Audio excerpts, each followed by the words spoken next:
उद्या त्यांची भेट व्हायलाच हवी होती, नाहीतर ती जीव देणार होती. आणि हेच मी त्याला मगापासून सांगत होते. तो काहीही ऐकून घ्यायला तयार नव्हता.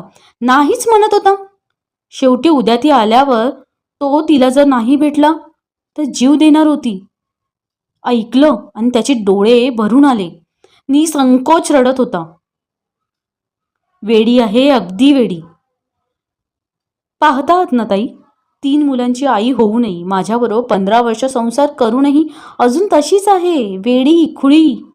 पहिल्या रात्री होती तशीच.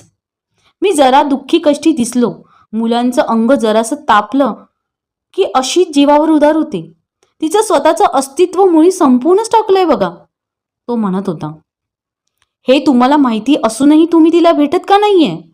दर रविवारी ती इतक्या लांबून येते, तुमच्यासाठी काही बाई करून आणते आणि तुम्ही तिला साधं भेटायचं बघायचं टाळता. मी जरा रागानंच म्हणाले. क्षणभर माझ्याकडे पाहत राहिला आणि हसला. लहान मुलाकडे पाहून मोठ्या माणसानं हसावं असं ते हसू होतं. नुसतं पहा, नुसतं भेटा, 4 फुटाच्या अंतरावरून. ताई, तुम्हाला हे सोपं वाटतं तितकं सोपं नाहीये. तुम्ही कधी कुणावर प्रेम केलंय? कधी कुणाचा अनावर अटूट अदम्य असा मोह तुम्हाला झालाय?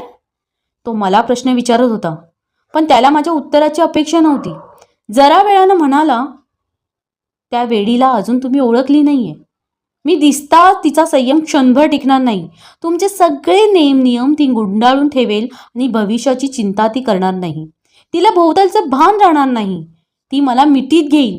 गेल्या कित्येक महिन्यांचा विरह संपून टाकेल. मग आम्हा 2 जीवांची ताटातूट करणं तुम्हाला महामुश्किल होऊन बसेल. मी तिला चांगली ओळखतो.